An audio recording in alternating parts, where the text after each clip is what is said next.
At ease, brothers. It's another good day to be alive, brothers. You know, God is good. Like I tell the brothers in the circle all the time, man, there's going to be a point in time where, you know, we won't be waking up, man. So every single day we have to show gratitude. We have to be thankful. We have to tell those around us, tell those in our family, tell those in our circle that we care and we love about them, that we love them, right? You know, I absolutely love success stories. I absolutely love success stories, but it's not really about me getting excited about somebody coming out of hard times and winning after a period of time. That's a part of it. But the thing I love about it most is it gives people outside of themselves, outside of that person that won, it gives people a chance to see somebody come from the bottom and win. You know what I'm saying? Because a lot of times, man, we'll say we have faith, we'll have belief, but to be honest, man, if we aren't in position to see nobody else doing it, it's really hard for us to walk in a new version of ourselves. It's hard for us to walk in that new I am as we see. You know what I'm saying? Like if a man loses his job, brother, that's a hard thing to overcome. If a man goes to the doctor and gets bad news, but that can send a man on a downward spiral that he can never come out of. Even something as simple as coming out of a relationship can damage a man and shake his world for a few years. So again, man, it's good. I love seeing both men and women go through obstacles in life and come out of it thriving, right? The brother, or let me say the king, rather, that will be joining me momentarily is the epitome of getting it out the mud. This brother, at his lowest point, found a way to operate in chaos and actually coin the phrase in the process. Please give me a warm at ease in the chats for the #1 international motivational speaker, the best-selling author of the book, The Best Gifts Come from the Bottom. The man who made history by being the only ever paid motivational speaker featured at the highly prestigious Fashion Week in Milan, Italy. With over 900 million views on YouTube, please give me an at ease for the father, the husband, the mentor whose voice can be heard amongst all sporting events, including the upcoming Super Bowl. Please give it up for the founder and CEO of Will Smiles, King William King Hollis. What's gonna separate you from them? What's gonna make you the best? It's giving that extra inch and going that extra mile. When they sleep, you working.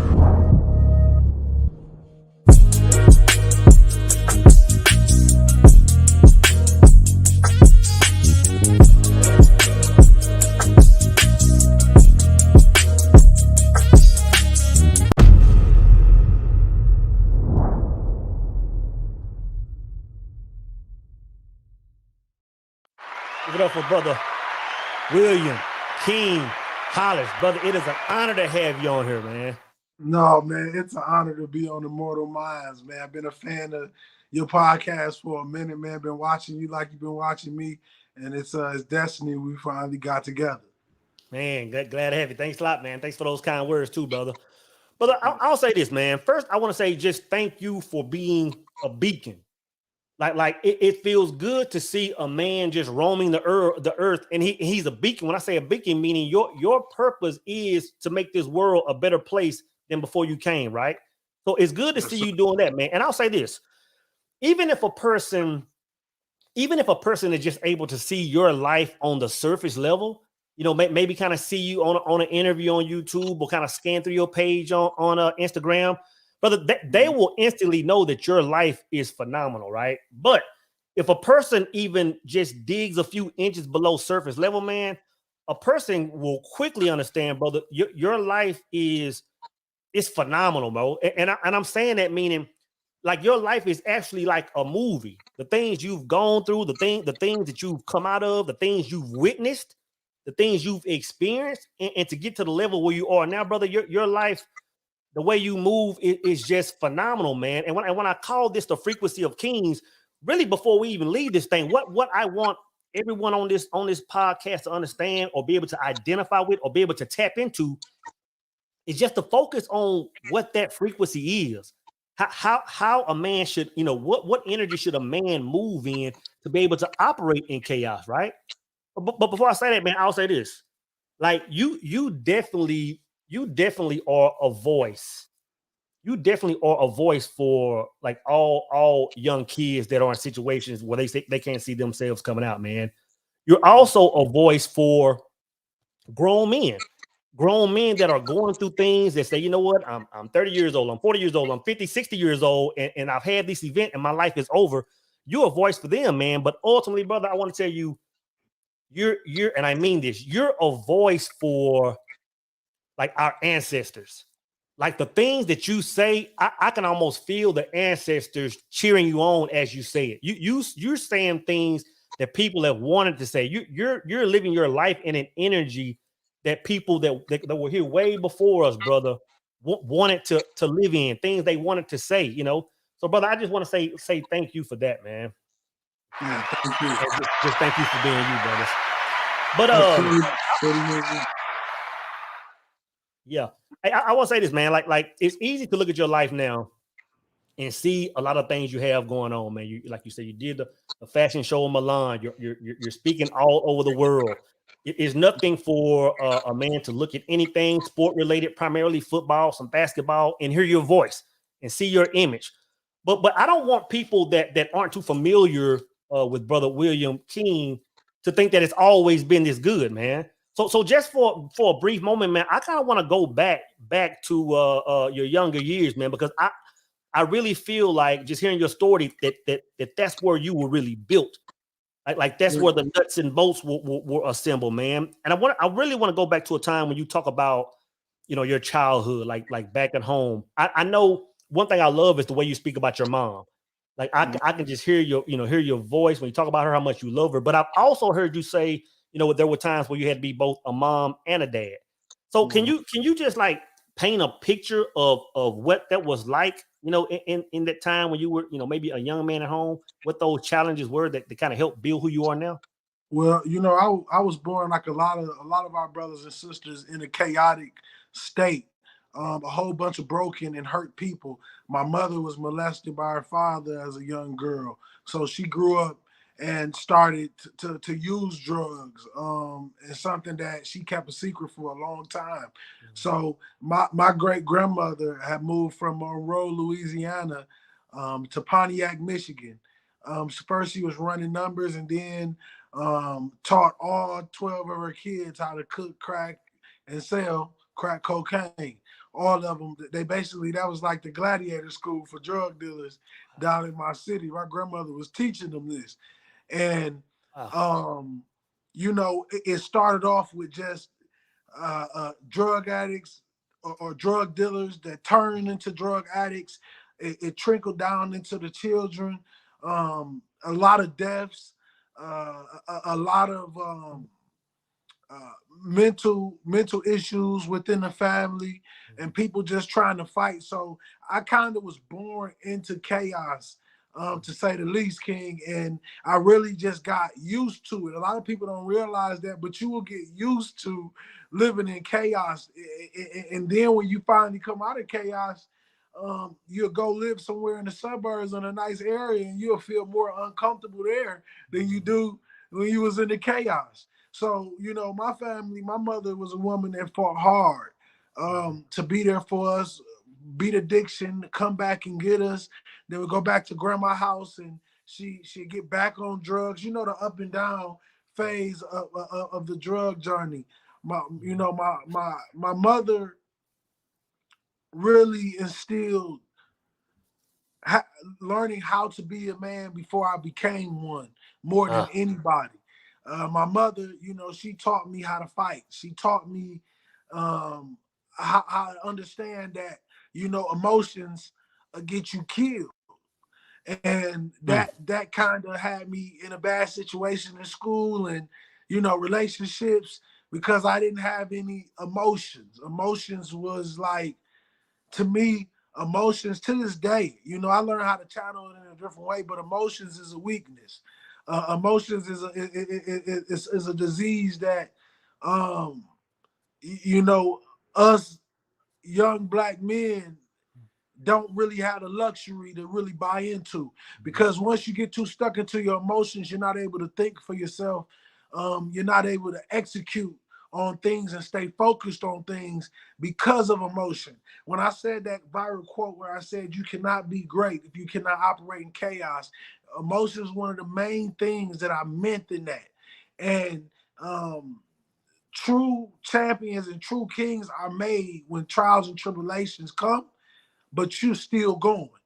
And that's life in the general. So growing up, King, I was surrounded with everything you could throw against me, even with a learning disability that left me unable to read till I was 16.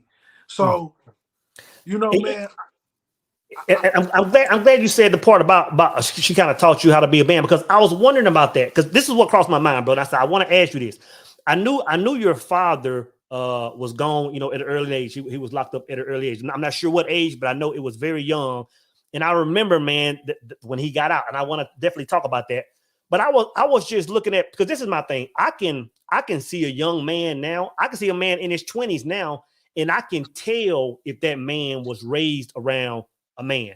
You know, I can just tell his demeanor. And when I heard your story about your father not being there, I was studying you, and I was like, man, his demeanor is all masculine. I looked at you, your time in football, even the way you speak now. So I was curious on where you got that guidance from. So your mom, man, she did a hell of a job, and it's wild, because even though when I hear you talking about her being at her lowest states, you know, brother, you could tell that there was still a beauty and love coming out of her.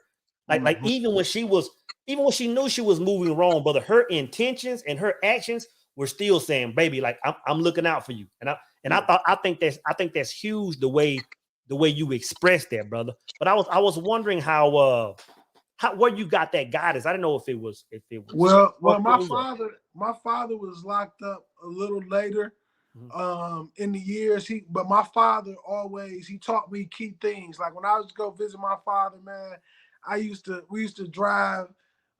First time I learned about boxer briefs, we used to go. We went to the store, got boxer briefs. Heroin is what my dad used to move.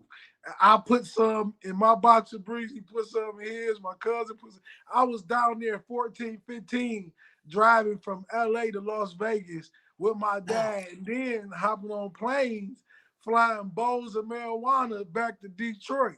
So I kind of had a mix of gutter and real gutter, and by the grace of God, my cousin Sam Rogers, that played in the NFL, had moved me out there to play football. This is what I learned, bro.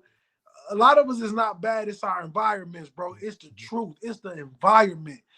Just the switch of an environment can change a child's whole mindset. And when I got down there, bro, I was house down from Damon Wayans, Jennifer Lopez, and Ben Affleck was around the corner. At the house, they shot the movie Enough, the fight scene in the movie Enough. I used to walk past that every day to get ready to go to school. And I was really like the first real Fresh Prince of Bel-Air. I was the true story of that. it was a whole culture shock. Yeah, man. But I remember you telling the story, man. You said, you and your cousin went to the bank. He was kind of telling you, like, hey, you know what? Like, if you go back home, you're gonna end up in the grave, bro. Like, either you're gonna be in the grave or the prison. And you said your cousin took you to the bank, took a few bands out, showed it to you, and said, you know what? You can move like this too. And it sounds like your world took a huge turn in, man. Tell me about that time, brother. Yeah, man. I was in the locker room complaining. I left home. My mom and them was still in poverty. My brother and my sister. I never felt comfortable, because if I'm eating, I want them to eat. If I'm enjoying life, I want them to enjoy life. So I never really felt comfortable until I felt like they were in that position too. And I would cry every day, like, as far as getting mad and fighting teammates out there in LA, bringing that Detroit mentality to LA, and just, just act out. And one day my cousin, he went to the bank and he pulled out you know, $10,000, $15,000. And he said, oh, you ain't got your mama, you ain't got your dad, you ain't got all this stuff? Well, me neither. And slammed the money down on the thing. And I said, and it was like an inspiration that came in me. Yeah. Like, bro, it ain't nothing, like it's nothing that's gonna stop me from living this life, bro. You gotta understand, waking up, coming from Pontiac, Michigan, seeing the Pacific Ocean, man, seeing people playing volleyball on the beach, man, and taco stands around the corner. Some of the best tacos you have probably ever had in your life, you know, coming from the hood. All we had was the grocery store boys with the ground beef. A whole different world. It's a whole different world, man. And that's when I learned, like, it's a mechanism that we get coming from the slums. We believe good is bad and bad is good. So I had to really, like, reprogram my mind, but I loved it there so much that I was like, man, that's when I realized that you definitely going to be willing to change for something you really want. A lifestyle that you truly want. Yeah. You feel me? So, and it's good that you went there, because what a lot of people will do, and you know this, that like a lot of people that grow up in that rough environment, even when they get older, instead of trying to move forward, they'll just keep that victim mentality on, saying, you know what? Well, since I went through this, I have a right to be angry and not move forward. And it's like to put themselves in their own prison. But you being in an environment, seeing, you know, people that look like us, people that have money, because a lot of us think that money is quote unquote evil growing up. Like, if you got money, you a bad person. I thought that for the longest. I'm not gonna lie. So it's just good that you were in that environment. I'm gonna tell you what I didn't know, bro. Like I've been following you for a long time. I've been, you know, listening to you. I mean, there's one video you have, man, that is an hour long, and I listen to it on a regular basis. Sometimes I go to the gym. Pain and Purpose. Yeah, Pain and Purpose. That's my go-to, bro. That's my go-to. But you know what I didn't know for the longest? I didn't know you were so hard in football. I had no idea. I saw an older picture of you, man, and it looked like it was Photoshopped. And I started doing a little homework. I said, bro, was like you went to Alexander Hamilton, All-American, transferred to JUCO, breaking records. Like you were a dominant force, bro. But it's weird to me because, like, of course, NFL professional football was definitely on your radar. But what are your thoughts on the Most High, letting you getting all those accolades in that sport, man, but making a way through certain circumstances to lead you to where you are now, man? Man, I tell you this, man. God has had his hands on me since I was in my mother's womb. And I know everything that I've accomplished, bro, it wasn't nobody but him, King. If you really looked at that story, a blind man can see that only God pushed me to where I am right now. I had every right to be that heroin dealer, that killer, that murderer. After my mother passed of a heroin overdose that my uncle gave her. And I remember one night, King, I'm laying on the couch and I got a visit from the devil, brother. I'm laying on the couch and I feel like, as I'm sleeping, I'm in a deep sleep, I feel something crush in the middle of my back, like the devil was on the middle of my back, like standing in the middle of my back. And King, what happened was, in the dream, I was looking at this man, the devil. I was looking at a devil, King, horns. I'm talking about, he looked so scary, my brother. And I looked at him and all I heard was a whisper was, don't be afraid of him. And I locked eyes and I looked straight at him and he left. And I remember that night before I went to sleep, I wanted to go do something to the person that had something to do with my mother's death. And that was the time where God said, you can use this powerful voice for evil or you can use it for good. And God pushed me into a direction where I had no choice. Like, I had no choice in this. I know it was him because when I was starving, I got my first dollar from speaking. I got my first meal from speaking. I got my first home from speaking. So I knew it was God. I never questioned where this come from. And I tell people, God will give a person that's so undeserving a gift that will save millions. Mm-hmm.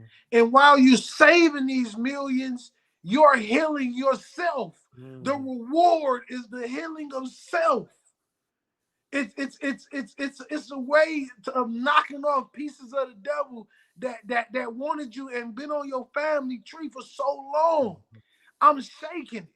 I remember my dad in prison. He said, "Will, our block done had drug dealers, we done had scammers, we done had robbers, we done had murderers, but we ain't never had an international motivational speaker." And Thanks. when my father came home, he was the best version of a father that I could have ever seen. Had got his license for the first time since 1980.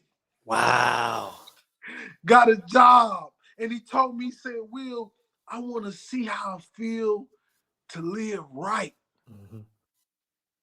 But to lose him on Christmas Day, bro, God really showed out in that situation, because 11 days before my father was murdered, my son was born. Wow. So Wow. for that to happen, you know, like my life been like the movie Life.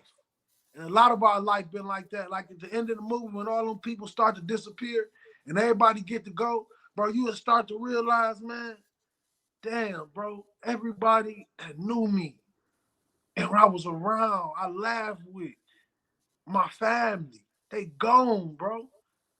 Man, And that's rough. now, King, the only thing I got is my beautiful wife, my son, but my inspiration, my hunger to inspire millions of individuals that's in the darkness, that come from nothing. You see, the devil, seeing I was on the cusp of becoming what God knew he made me to be. So what happens is he come and he steals the one thing I've been waiting on for the longest, which is my father. The missing piece, about to put him on tour. He's speaking with me. "Father, I forgive you" tour. Something I dreamed of before he even was out of prison, because I know how important it is for young kings to forgive their fathers, no matter what. Yeah. Facts. You know, I remember on Instagram, I remember when you were talking about him getting out, and when he came out, it was like a celebration that everybody was celebrating with you, man. It was like it just felt good to see, you know, you had pictures of him walking. I was like, bro, that's a good feeling. And then when he passed, but it was like almost like, and it seemed, you know, it seemed like that happened twice in your life. Like going back to your mom's death, man.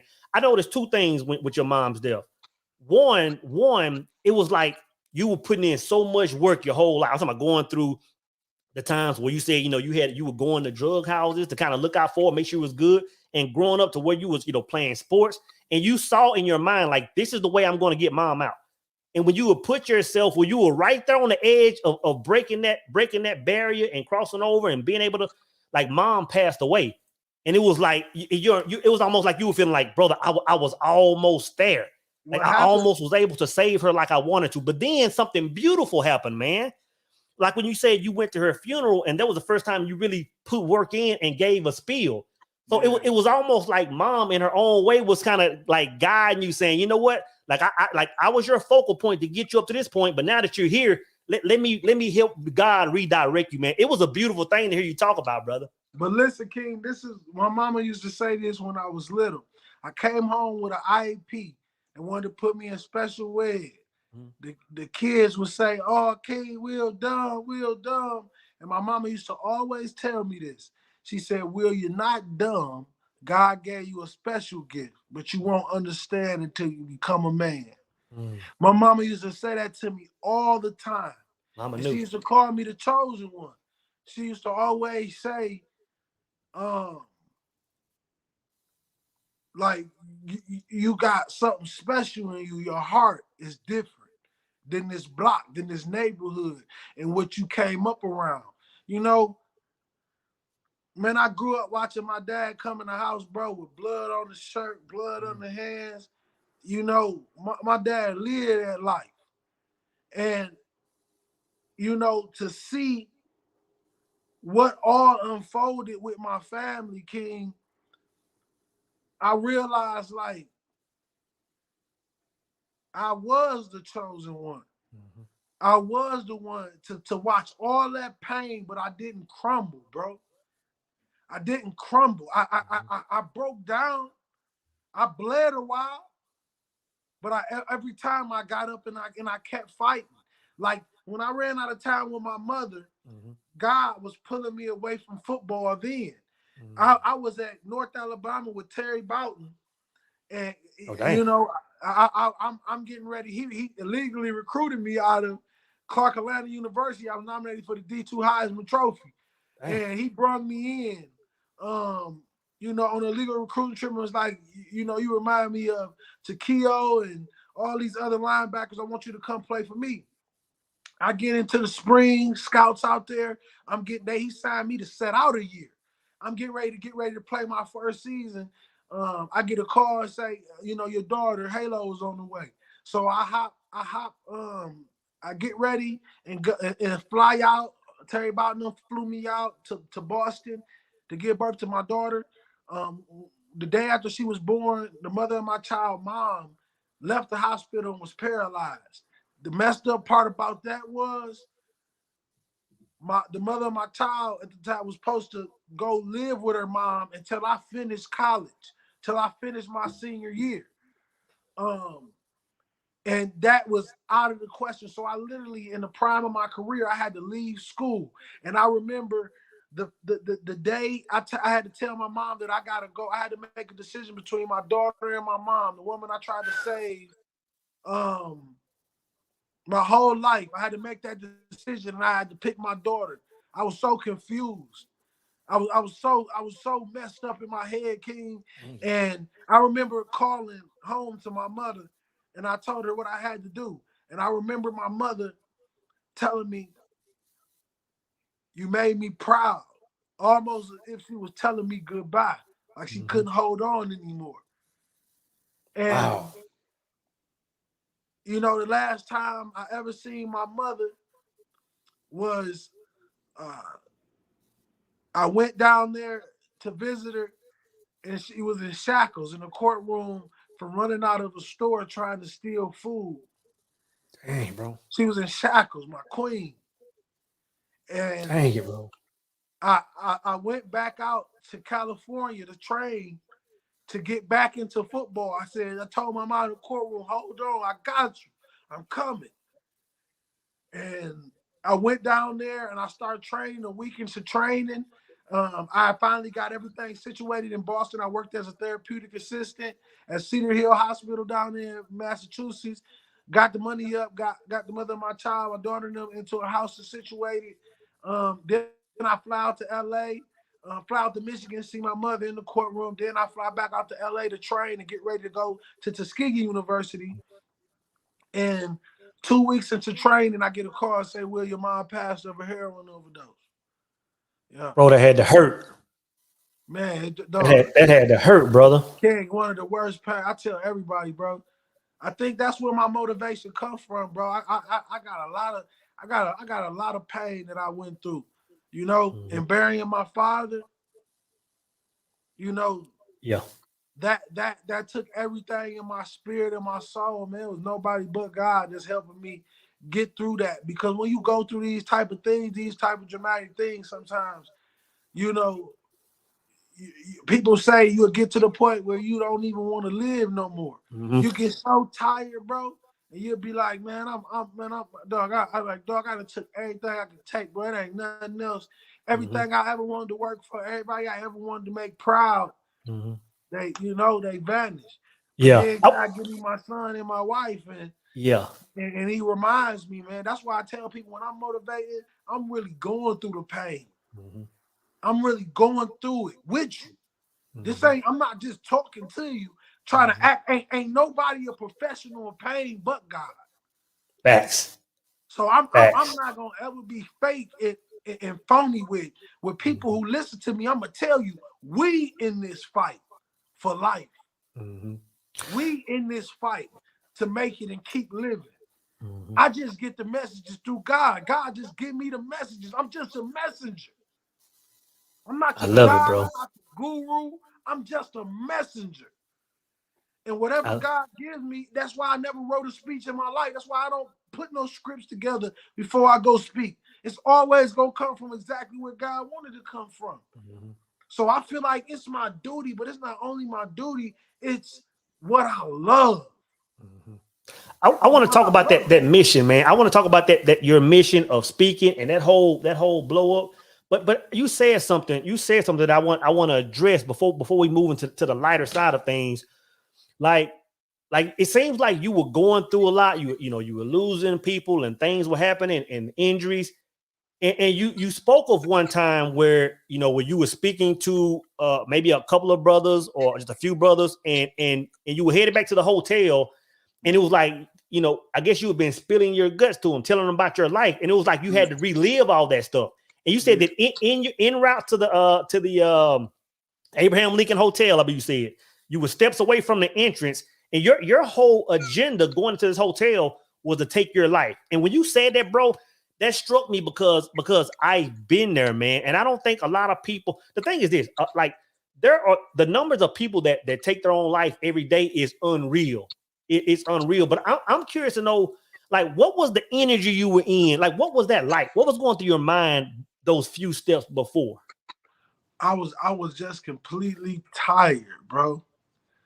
Like I was just tired, bro. I didn't have it like other kids that I can call family or go back here. The devil had decimated my entire family. He left me with nobody else but God. Even the people that I could have called, they can't help themselves. So I knew they couldn't help me. So I was at a point where I would rather be homeless than to be in my hometown. I'd rather be homeless and forced to get on my feet than stay there where people gonna try to knock me down, put me in the stigma of my father, all the ruckus and chaos my father may have caused. I was just tired, bro. Completely tired. Bro. I got you, man. And it's amazing how God works, man, because when you're steps away, you say, and you get a phone call that changes everything, man. And I believe that if a man is standing on his faith, then when he gets to that very lowest point where he can't go anymore, like then God will kick in, man. But I've always said that when I got to that lowest point, because I had a similar story where I was walking around with a gun all day, man. I was tired, and it wasn't that I was just tired of playing the game of life. And at that lowest point, I got a phone call from a friend I hadn't talked to in probably 18 years. And it changed everything, man. So I was just curious to know where your mind was during that point. But it's like that was your defining moment when you came out of that, man, and the lady called you and asked you about speaking for an amount of money. Assembly, yeah. It just opened up a whole new world to you, brother. But this is what I want to ask you about.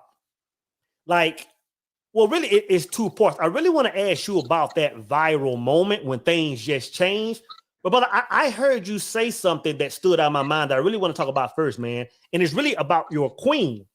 It's really about your wife, because in this world we live in now, with all the blue pill, red pill, like the culture now is to like, man, we don't even like women aren't worth this, or all men are this.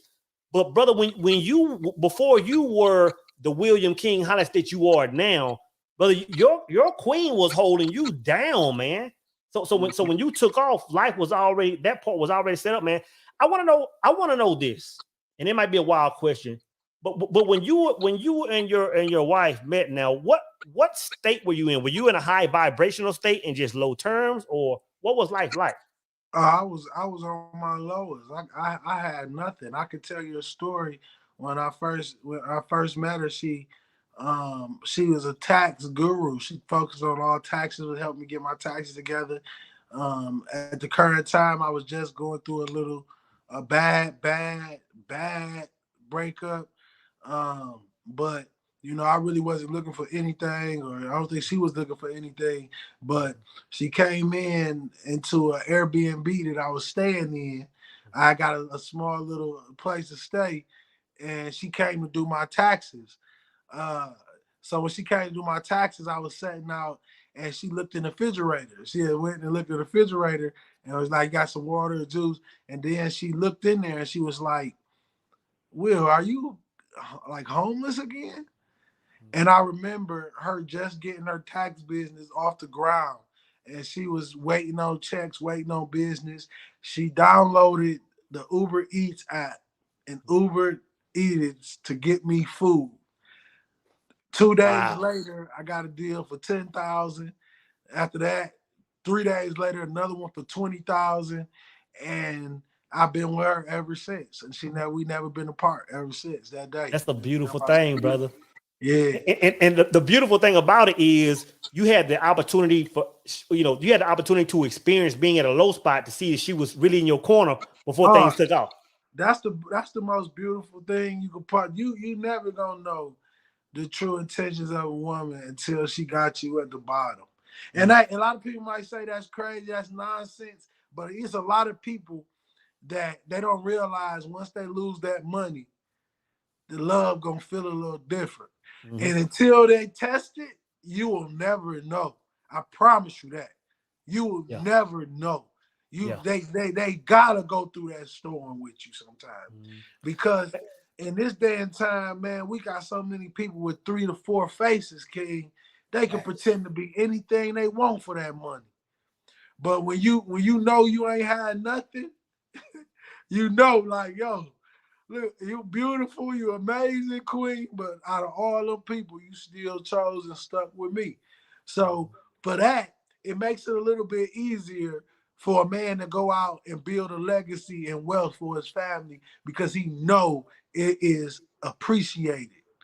It is appreciated. Man, that's a beautiful thing, man. You know, I want to transition into some of the highlights of your life, man. But I kind of want to just pause for a second and talk about the frequency of kings and operating in chaos. And just hearing your story, even hearing you speak now, brother. If I had one word to attach to you, like if I had to describe you in one word, brother, and there are several come to my mind, man. Love and several words, but the one word that sticks out, man, is enduring, bro. It's like through everything. And if a person just sits down and watches your content, watches your story, brother, it's just blow after blow. It's like, man, how much can a man? I'm gonna tell you this, brother. I'm gonna tell you this. I've met a lot of men that have gone through hard times. I've been in combat twice. I'm gonna tell you this, brother. I've never in my life met a person as resilient, as enduring as you. Like, I'm just listening to your story, brother, and every once in a while I will watch a new video and you would tell another story. I'm like, bro, how much can one man take? And for you to still be here giving God honor, for you to still be here, talking about how you love your loved ones that maybe were moving kind of wrong. Brother, that says a lot, man. It says everything about who you are.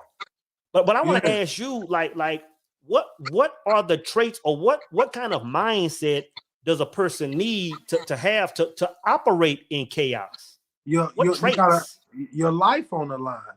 That's how I wake up every day. I'm a black man in America. My life on the line. Ain't no black man I ever seen had it easy. Right. From the 70s, my granddad getting beat up by the police, beating up the police. From my father running the streets, kidnapping, this and that. I saw it all. And I realized in this world, you got to be a soldier. Not just physically, but mentally. You got to know that ain't nobody coming to save you. Right. I can't give anybody no fake lies and no fairy tales like everything gonna get better tomorrow. It's gonna be painful tomorrow, the next day, And the next day, but the only thing God is watching is how resilient you are. How much fight do you got in you? Anything worth having, you got to fight for it. And as a black man in America, you got to fight. You got to fight to get to your paradise. You got to fight to get everything you want. No matter, and it's just this simple. If you stop fighting, this world will kill you. This world will crush you. Because you don't have any choice. I learned it. You got to learn to be exceptional. You got to learn to take every opportunity and execute on it. Because we ain't going to get that many of them. We can laugh and dance and twerk and drink and smoke and be out of your consciousness all day long, or you can face your reality. A lot of our people right now, it's like a GPS. It's like a broken GPS. It might show you where you're going, but listen, you cannot get to where you're going unless you put in your current destination. And a lot of people are not living in their current destination. They're lying to themselves. They're lying to yourself. And to lie to yourself is mental suicide, because every single night you lay down in that bed, you're going to realize I lied to the world, but most importantly, I lied to myself. And to not have something that you speak on is mental suicide. Yeah. You got to be real with yourself. And you cannot be afraid to let go of people. People. That's heavy right there. Want to tear you down. And the reason why most people stay together and stay around each other sometimes is because just what they used to. People like the normal thing. They don't like to explore. They don't like to see what's greater. They like to be comfortable. But life, living a fulfilled, amazing life is about living in uncomfortable circumstances. I got used to living in uncomfortable circumstances. And I got used to telling myself, bro, ain't nobody gonna feel sorry for you. You grown black man. You know what? Yeah. I'm curious, I'm curious to know, so once you started coming out of that, like once the video went viral and once your life just started doing something else. But because I'll say this, a lot of people can desire a thing, and when God starts blessing them or starts showing them that favor or starts answering those prayers, right? They still can't transition because they're still living in their old mindset. What was it like, or what did it take to transition into prosperity? Because you went through several homeless situations, several situations where coaches were saying, you know what, you can no longer play football here, or you can no longer live in this room in our house, or you can no longer stay in this hotel. But you went through that for a long time. So what did you do, or what did it take for you to come out of the energy and say, you know what, okay, now it's my time. Now it's time for me to be prosperous. Was there a process to transition to that? Yeah, it was a process of me wanting to change. The answer is change. Your mindset, your life, the way you living, you got to change. A lot of us continue to do some of the same things every single year and get the same results at the end of the year. I wanted to change. I wanted to take me feeling sorry for myself about not having my mom and not having my dad. I had to change my mindset. So when I changed my mindset, I realized that it's not just about dreaming, Will. It's about execution. It's about taking the steps every single day, brick by brick, laying those bricks down every single day so I can get closer to whatever I want or whatever goal. And also realizing that you got to start from somewhere. Everybody want to jump all the way over the bridge, but you got to build the bridge first. That's the life. You got to build as you cross it. You got to build as you cross it. So I had to build every day as I crossed it. I had to build on it. If I had to learn.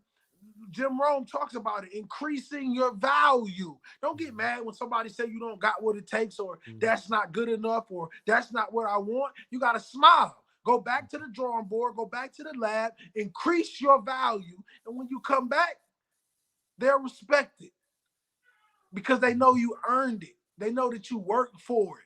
They know that you went back into the toolbox and fixed whatever we thought was wrong or he thought was wrong.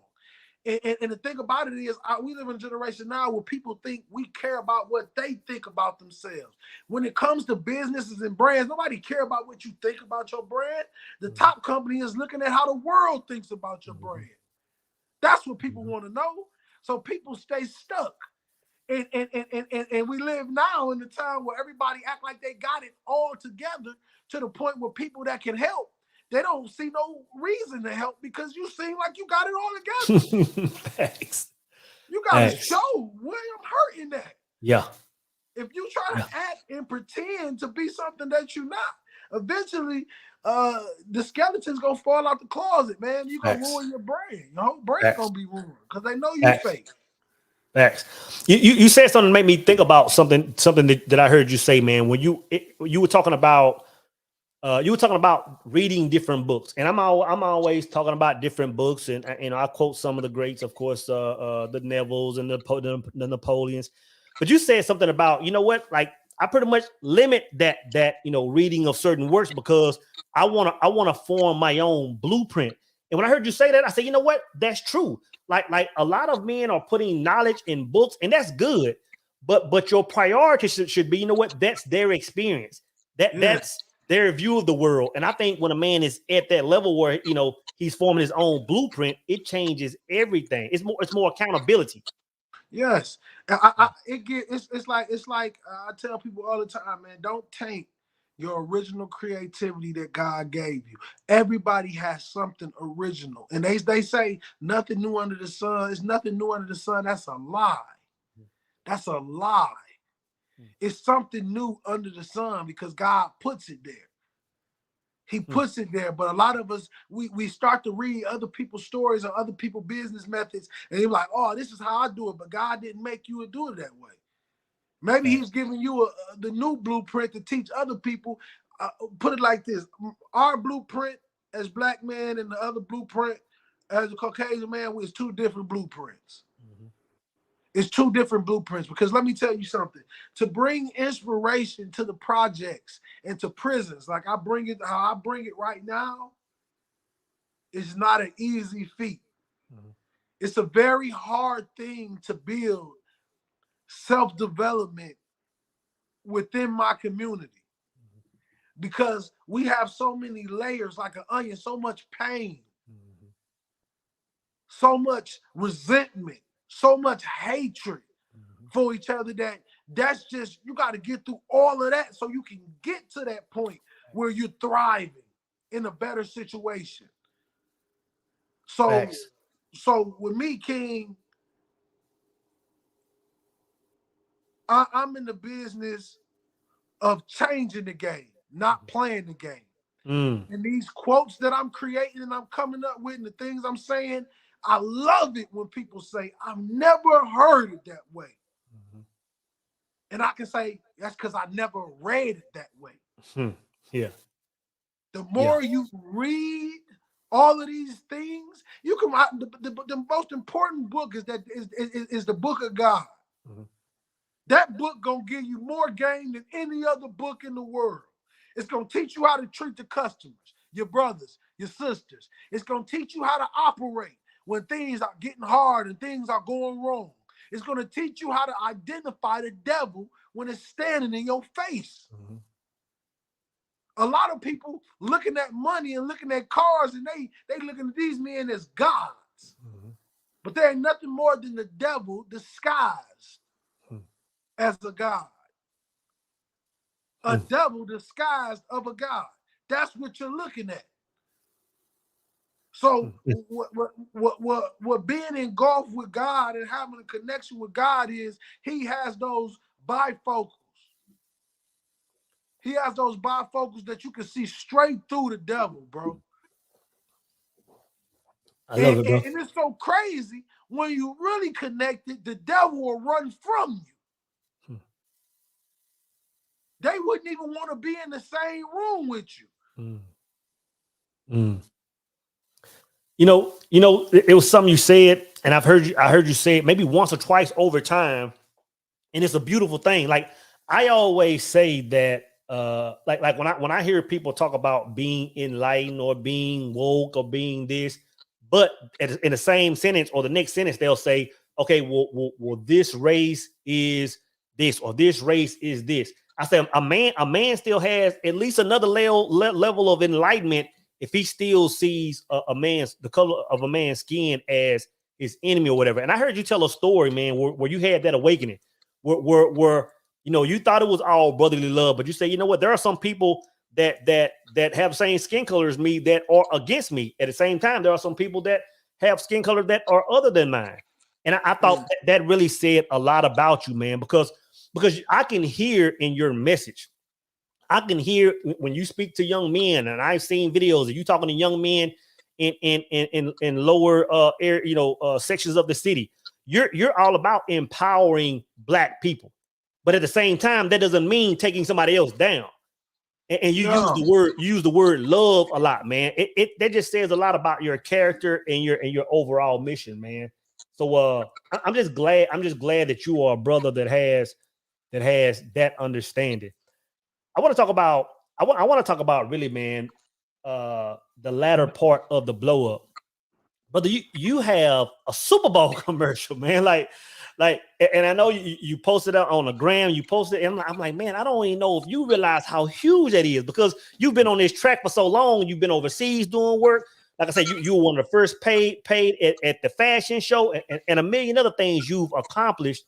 And it's like, brother, I don't know if he's understand that he's like, when you talk about how many people are tuned in to everything surrounding the Super Bowl. Like, have you really absorbed? Have you really soaked in what this milestone you've accomplished, brother? And how did that whole thing happen, man? Well, they doing a compilation speech with some of the top football speeches ever. And it'll be about 5 to 6, 8 coaches in this compilation. And they was like, we look for the best football speech ever. Mine came up, and if you search best football speech ever on YouTube, mine is number 1. So they just reached out and was like, yo, we would love to use this in our commercial.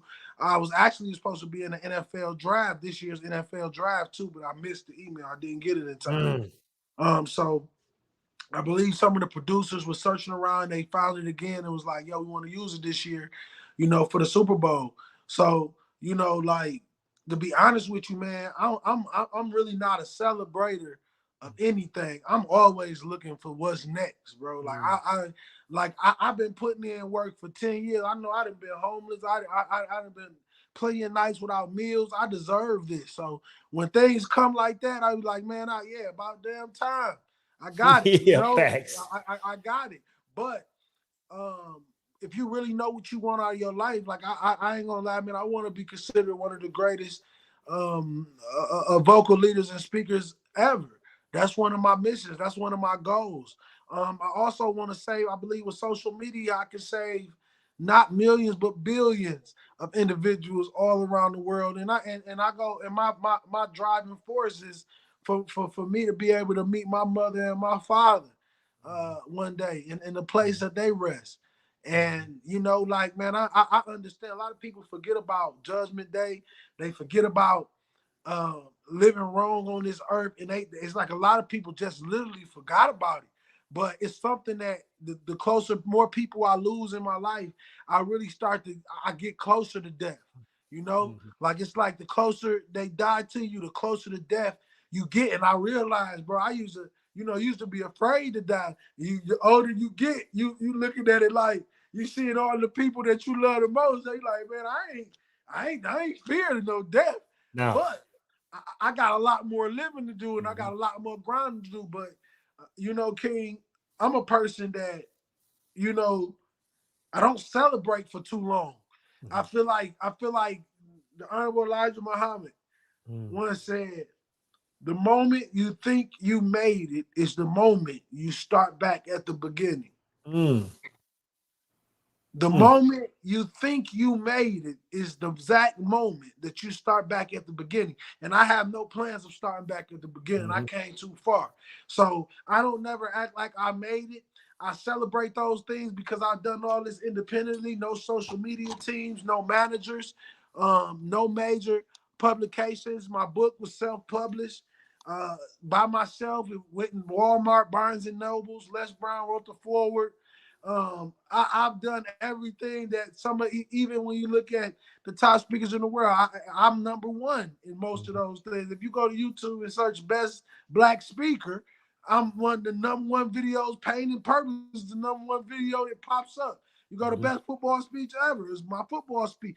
I'm number one. God is making me number one past all the super corporations, the super speaker businesses, all of that stuff. It don't matter, man. As long as you authentic and real, you gonna be number one eventually.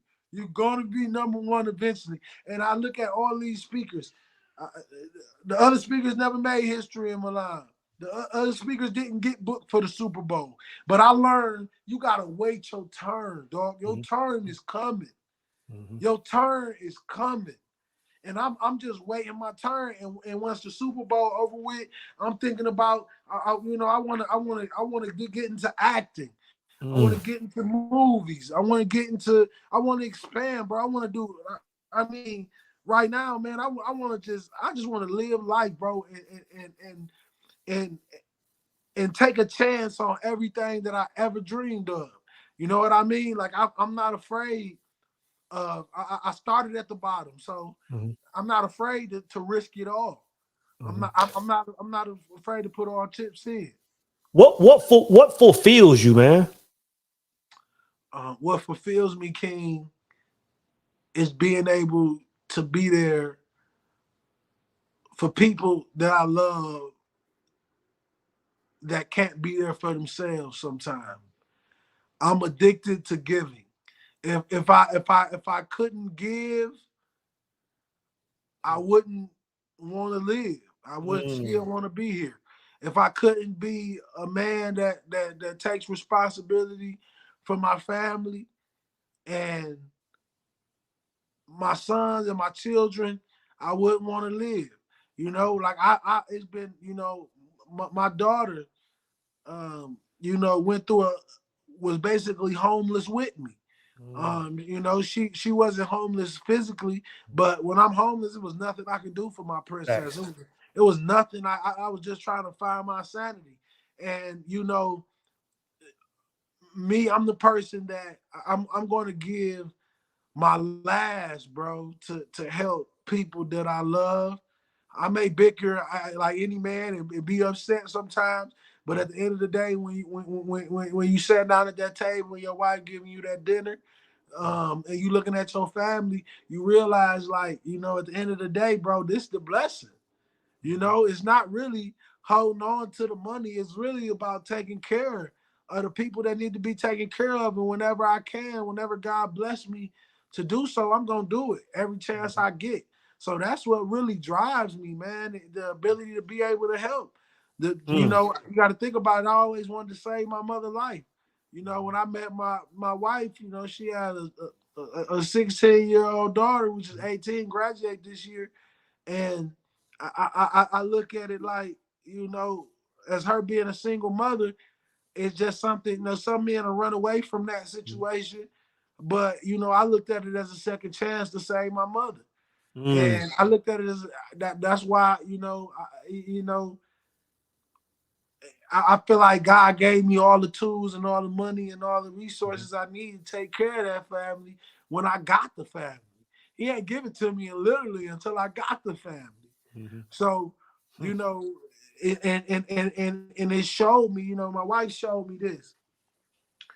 The reason why it's a natural thing for a man to want to take care of his wife or his woman he's with, if he really loves her, he's got to have a home for her. He got to have a home because why? I don't want to be without her. I love this woman.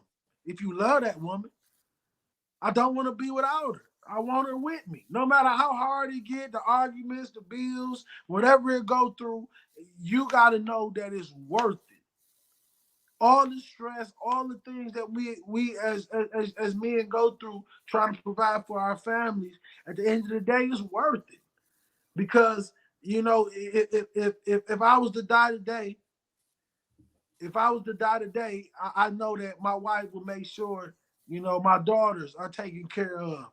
You got to get with people who that's going to respect and love you after you go.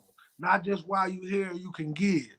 You know what I mean? Mm-hmm. That's why I tell people in this day and age, it's important to find love where people appreciate your gift, appreciate your dreams. Mm-hmm. Because if they don't appreciate your dreams, your relationship ain't gonna work, brother Thanks. or sister. And whoever's at the top of their momentum, at the top of their game, you gotta help push that. This is almost over the top. We get one to the top, the rest of it's gonna be easy to come along. Yeah, yeah. So that comes down to maturity. You know, you gotta have somebody that's mature and somebody that's willing to sacrifice for a moment so y'all can shine forever. And that's something I give my wife. My wife sacrificed a lot for my dream. She saw my dream was humongous. And she said, baby, I'm gonna get the mine, and you know, we gonna do this. You know, I still owe my wife a big, beautiful wedding. I'm working towards creating that. We ain't got mamas and daddies to pay for our wedding. We got to take care of that ourselves. You know, take care of our children, take care of our family. But you know, I owe my wife one of the most beautiful, biggest weddings in the world, and I'm gonna give it to her. I'm in the working. I'm in the work grind mode right now, hungrier than I ever been. But my whole life, man, has been giving, man. I've always just been about giving, bro, helping as many people as I can. I remember I used to be a kid, bro. I used to go into McDonald's. In the story, I had these drunk women was in the line, and they got to the front of the line. It was a couple Caucasians standing behind, and they kind of smirking because the ladies pulling out quarters, trying to get a cheeseburger. They pulling out the quarters, trying to put it together. And I remember I only had $5, King, and I remember dropping the tears out my eyes because I saw my sisters like that. I gave the ladies my $5. They got their burger, and I used to love to get my chicken nuggets, cheeseburger, and fries. I used to work, cut grass, do whatever it took to get my meal. And I gave it to him one day, and that was kind of the moment God showed me, like, bro, you a giver. That's what you're gonna be. You're gonna be a person. He blessed me so much, bro, that I can give. Bro. I'm gonna give, even when I don't got it. Even I tell people, I'm still on the climb. I tell people get paid more off being negative than being positive. That's Facts. So Facts. I tell everybody, if you don't sell your soul and you do this with God, it's gonna be a longer journey. You're gonna have to take the stairs on this one. But once you finally get there, bro, you own 100% of everything. So my goal is to make it to the pinnacle of this industry and take my family on trips and make sure my son, you know, just understand how much I love him and spend time with him and make sure my daughters know they protected.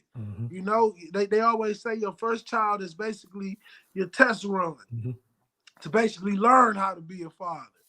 And, you know, a lot of us men, we got to either sacrifice our time to go make the money or give the time and don't make no money. And that's the unfortunate place where us men live in sometimes, that we got to literally sacrifice our time to go make money for the family, because we always gotta have some money. Now going outside, it's $100, $150 easy. Yeah. Just going out is hard. Going here, like bro, these kids, remember we used to take $1 and go get a bag of chips, juice, and then another bag of chips if we wanted one. Now these kids can't get a pack of spearmint gum with $1. Look at it, and the sad part is the families are still as poor as they was back then. But it's more expensive. We gotta pay attention to what's going on. Everything is more expensive. So when living in that time, man, you know, Nipsey was talking about it. He's talking about you can never really be living in your full true self until you get out of that survival mode. And I would just love to see, you know, my people out of survival mode so we can operate into our true beings and who we are. You know, they know with poverty, it's going to keep us angry. It's going to keep us upset. And we've been upset for hundreds of thousands of years, man. Yeah. Thousands of years. So I'm just trying to get us to a place where we can smile and continue to fight for what we want, man. Because right now, people don't see it, but bro, our neighborhoods and our kids are, bro, we are so much danger, man. Like our people, our existence, bro, we in danger, bro. And it's people that had opportunities to stand up and help us make it. Look at this buy back the block movement. Yeah, you bought back the block, but you pushed up the price on your aunties and your sisters. Yeah. You made it worse because you feel like I gotta get my dollar. I'm gonna get my dollar back. But in return, your black family, they gonna be poor. They gonna have nothing. The point of buying back your block and buying land is not to up the price on your people. It's to make it even. It's to make it even. And right now, it's so many homeless mothers and fathers and people sitting in this world, bro. When are we gonna realize, like, bro, that we the only ones gonna save us?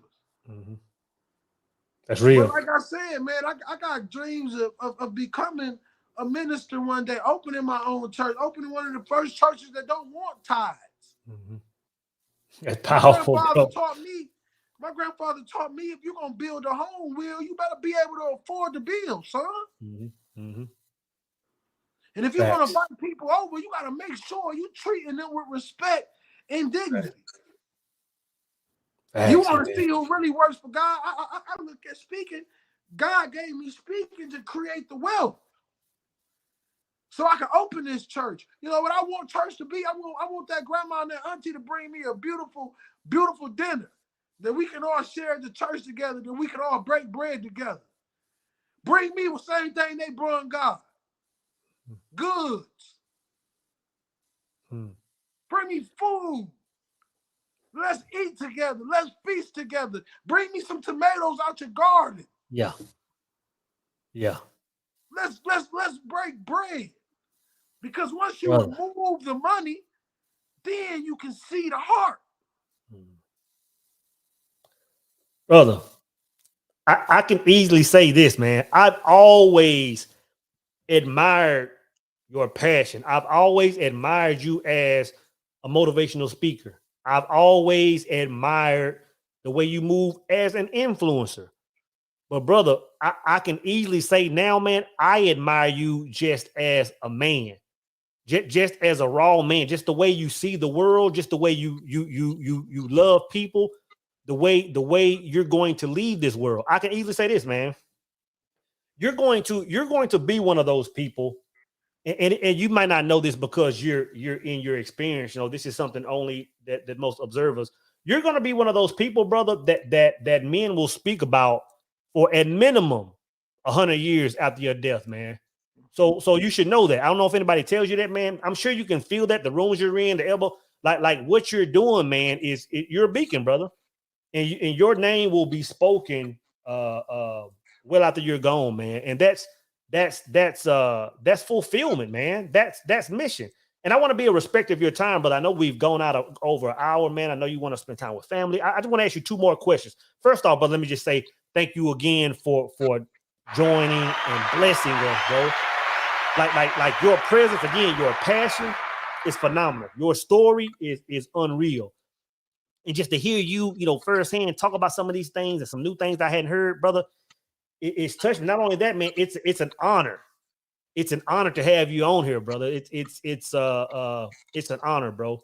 But before I let you go, man, I want to ask you two questions. If you had to just sum up, and you said it in so many words, if you had to sum up, my first question is, if you had to sum up what your purpose is, like when you leave this planet, when we've put you in the ground and walking away, what is it you want people to be saying about you? I want people to say that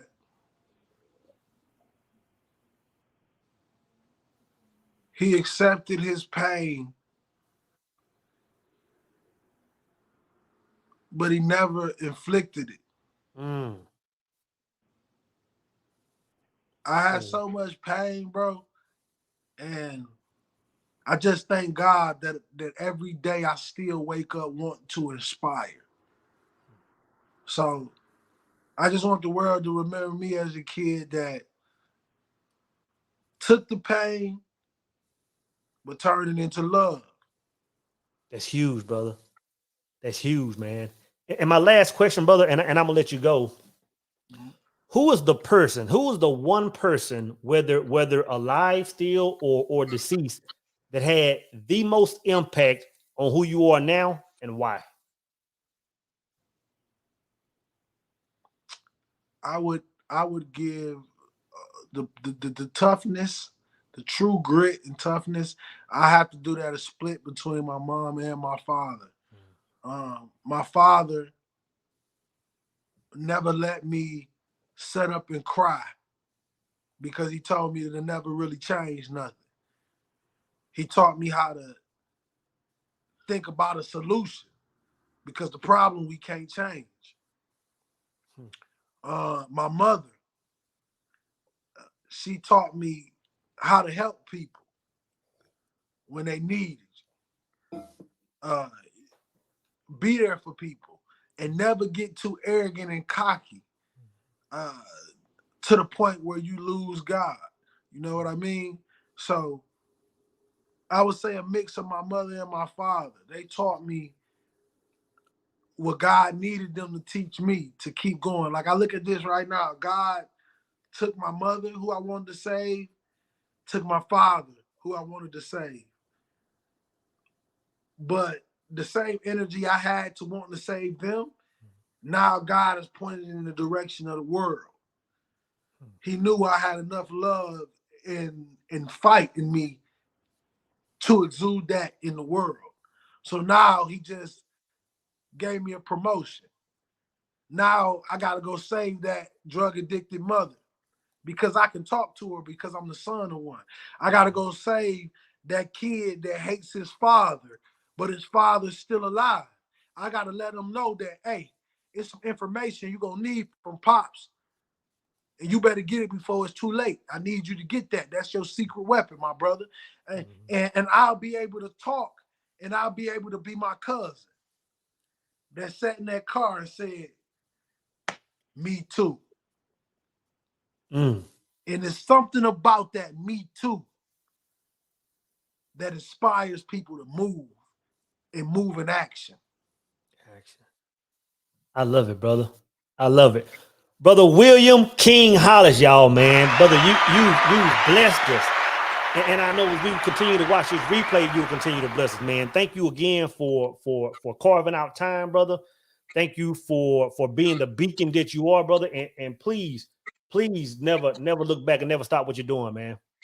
I got you. And thank you, brother, for allowing me to come on the show. I wrote you and told you I wanted to be on this show. So I want y'all to know King Hollis reached out because this is one of my favorite brothers when it comes to speaking real and coming with the community talk. This is what I love, man. I appreciate you. One of my greatest interviews I ever had a chance to be on. Honored, King. Can't wait to meet you one day, man. And thank you again, man, for having me. A million thanks, brother. A million thanks, brother. Yes, thanks sir. again, man. Peace and blessings, God. Brothers, I'm always talking about being a beacon, man. Like brother William King Hollis is that example. You know, he's taken, and the thing I love about that brother, man, he's taken things he experienced, having a father go to prison, having a mom go through the things she went through, man, drug abuse and all that stuff, and he's still been able to extract the goodness out of it and use it as fuel to catapult forward, brothers. You know, we have to understand, and he's coined this phrase, operating in chaos, man. I don't care what you're going through, brother. I don't care if your money's funny, your relationships, your health. Like, there's a way out if you just don't stop. If you stand on faith and you keep on going, brother, you will find your way out of this thing, man. So thank y'all for joining, man. Thank y'all for making time on this Thursday evening. It's your boy Soul Immortal, and I'm out.